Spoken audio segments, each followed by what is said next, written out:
Hello दोस्तों, क्या हाल चाल। मैं आपका अपना दोस्त, आपका गोस्ट, आपका दोस्त एक बार फिर से आपका इस ज्ञान चक्षु नामक चैनल पर स्वागत करता हूँ।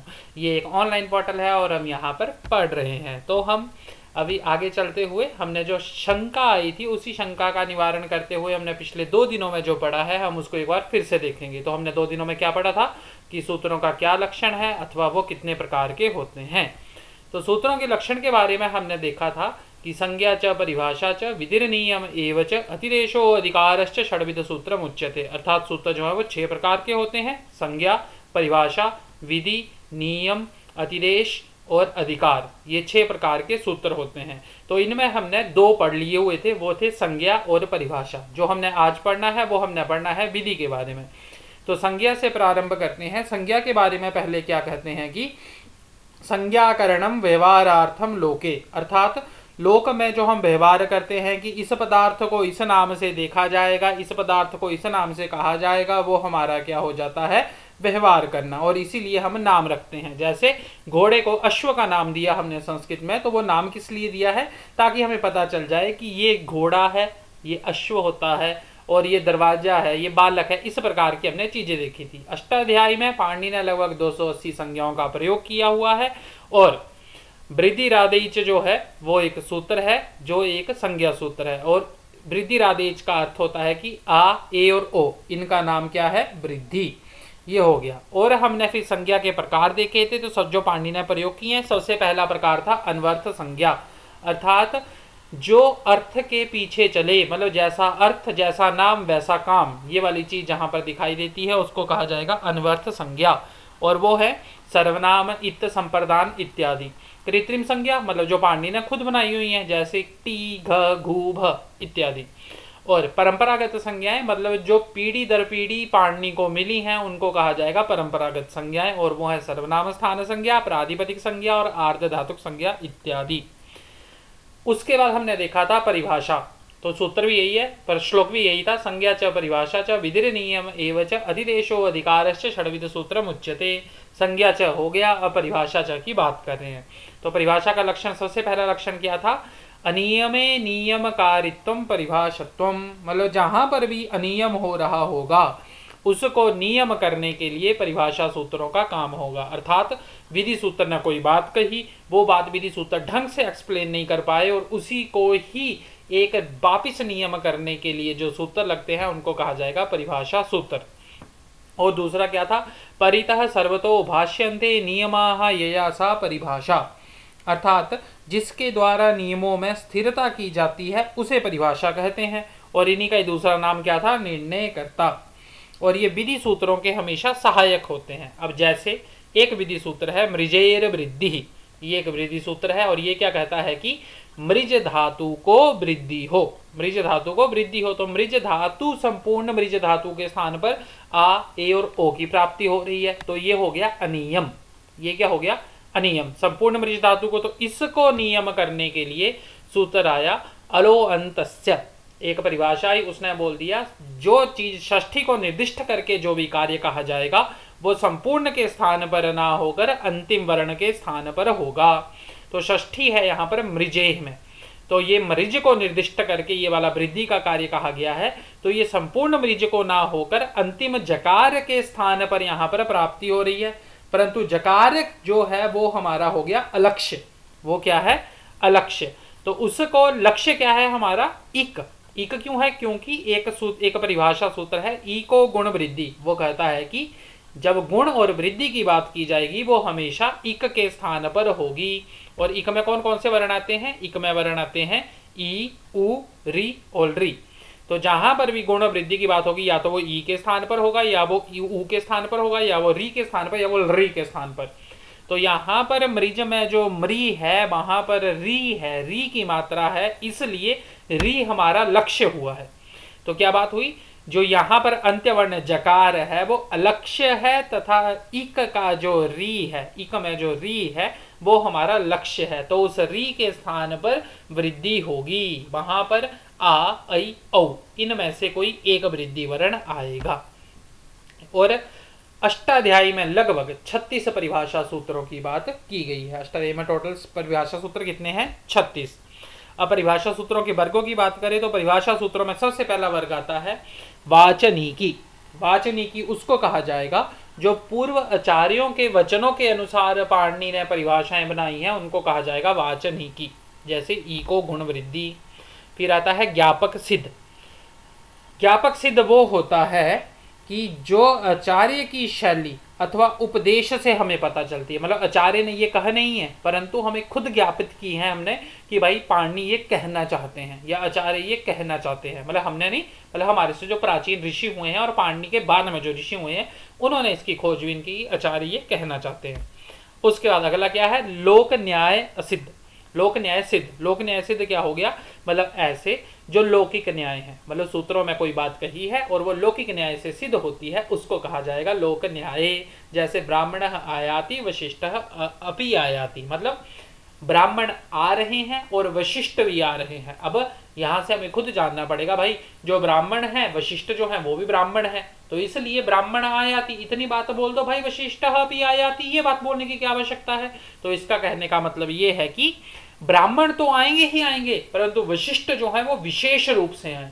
ब्राह्मणों में कोई छूट भी जाए वो प्रॉब्लम नहीं है, परंतु वशिष्ठ जो है वो विशेष रूप से आए, ये एक लौकिक न्याय है। इसी प्रकार से ये हो गए हमारे परिभाषा सूत्रों के वर्ग। अब बात करते हैं हम अगला विधि सूत्र। तो क्या था, संज्ञा च परिभाषा च विधिर नियम एव च। संज्ञा हो गई, परिभाषा हो गई, अब विधि की बात करेंगे हम। तो विधि है, विधि का लक्षण क्या होता है, विधि के लक्षण के बारे में कहते हैं कि येन विधीयते सह विधि, येन विधीयते सह विधि, अर्थात येन मतलब जिसके द्वारा, विधीयते मतलब विधान किया जाता है, जिसके द्वारा कोई ना कोई विधान किया जाता है, सह विधि मतलब वह विधि के नाम से जाना जाएगा। जिसके द्वारा कोई ना कोई विधान किया जाएगा उस सूत्र को हम विधि सूत्र कहेंगे। और पाणिनि ने सबसे ज्यादा विधि सूत्रों का ही प्रयोग किया हुआ है, पाणिनि ने सबसे ज्यादा विधि सूत्रों का प्रयोग किया हुआ है। अब विधि सूत्र तो हमने देख लिए कि भाई विधि सूत्र होते हैं, तो अब है विधि सूत्रों के कार्य क्या है, मतलब विधि सूत्रों की क्यों आवश्यकता पड़ी, मतलब क्या कारण था कि हमें विधि सूत्रों की आवश्यकता पड़ी है। तो उसके बारे में कहते हैं कि लोप करने के लिए विधि सूत्रों का सबसे पहला कार्य क्या है, लोप। सबसे पहला कार्य है लोप। लोप मतलब इसके द्वारा किसी न किसी का लोप किया जाता है।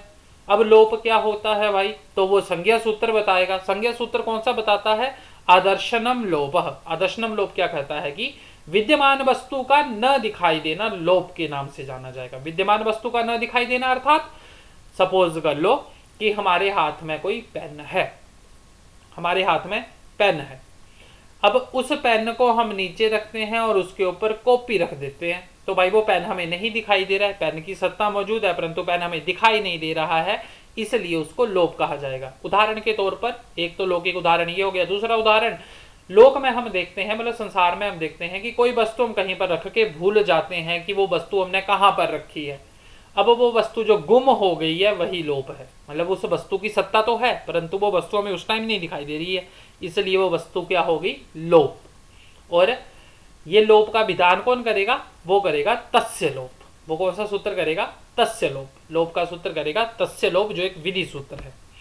अगला काम क्या हो गया विधि सूत्रों का, विधि सूत्रों का अगला काम है आगम। विधि सूत्रों का अगला काम क्या है, आगम।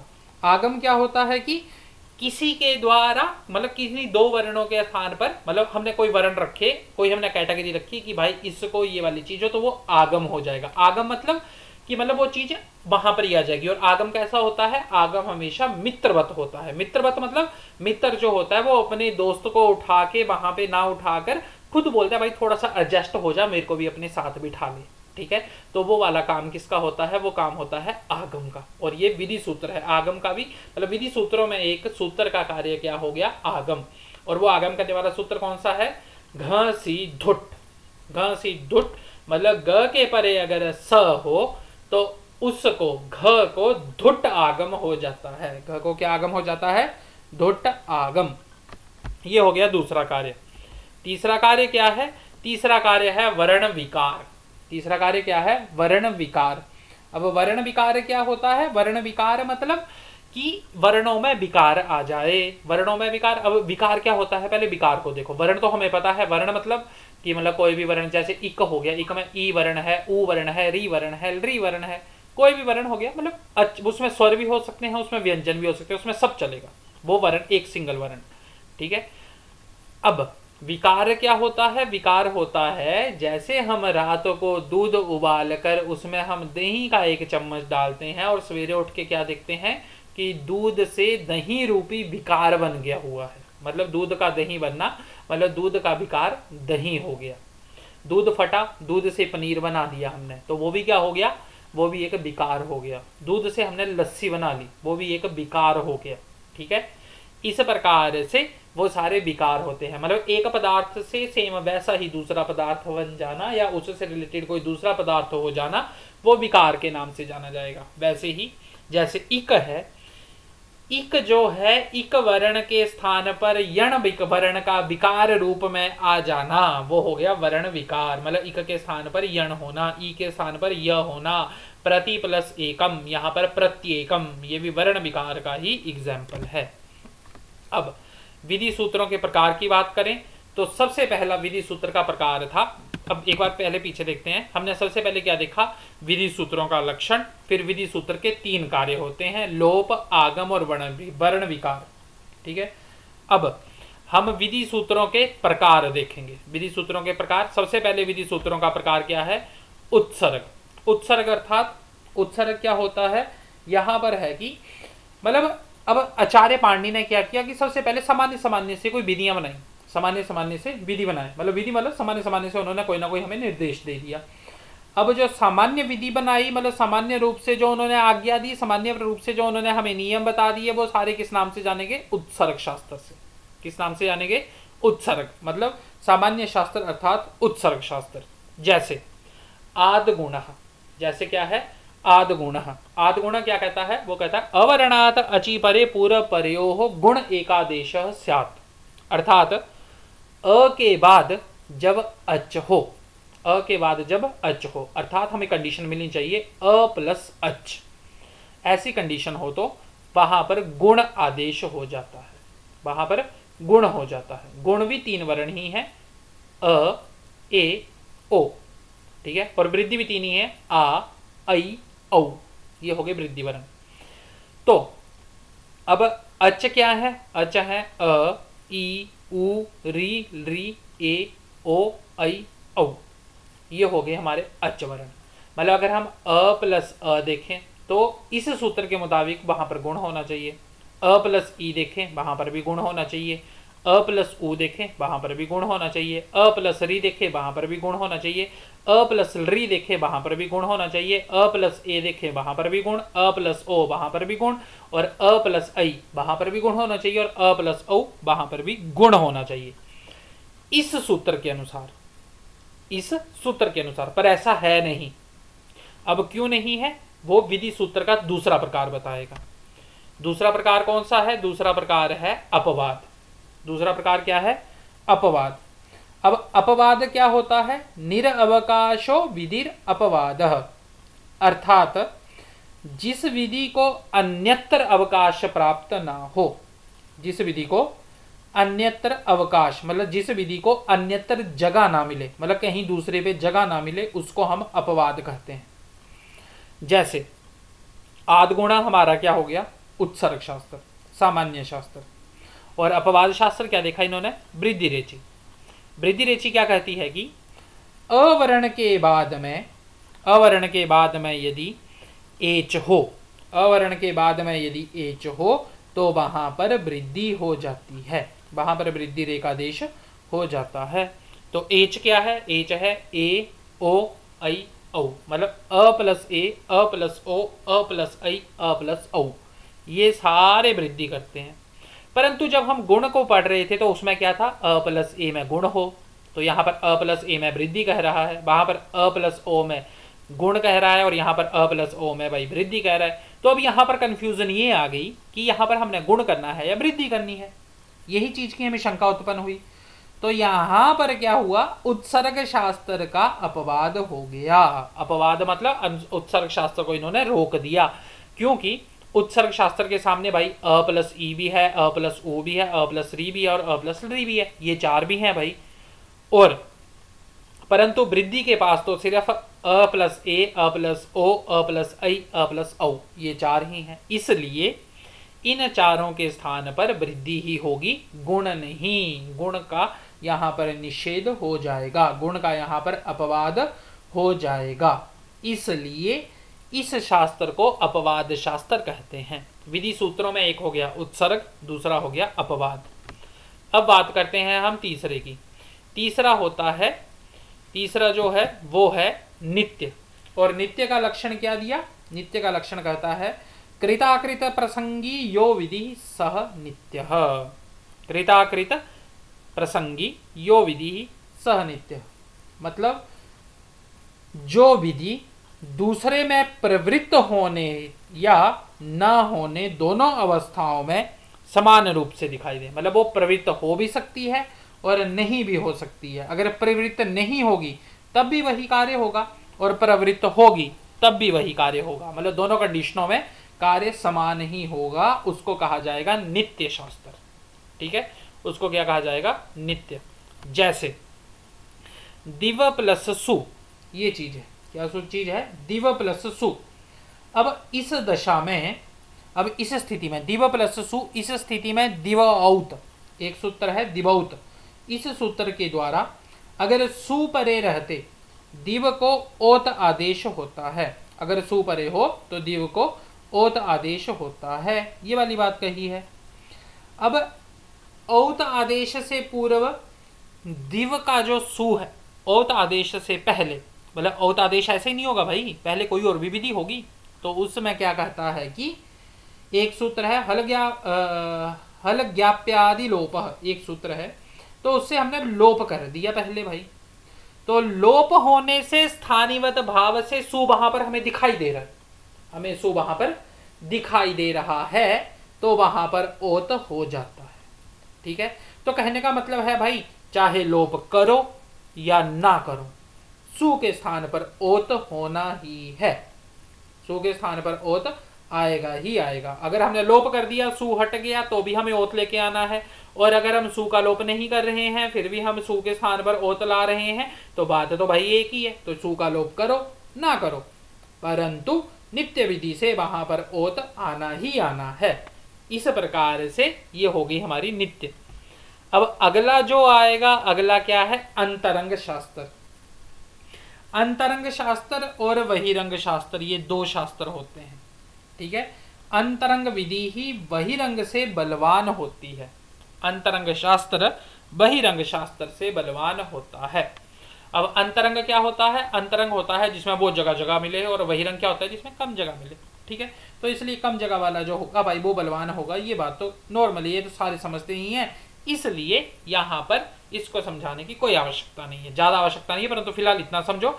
अंतरंग क्या है? अंतरंग का अर्थ होता है जहां पर कम स्पेस मिले। जैसे वृद्धि रेची में ए ओ ऐ औ इन चार का स्पेस मिल रहा था, और आद गुणा में बहुत सारा था, अ ई उ री री ए ओ ऐ औ, टोटल 9 का स्पेस मिल रहा था।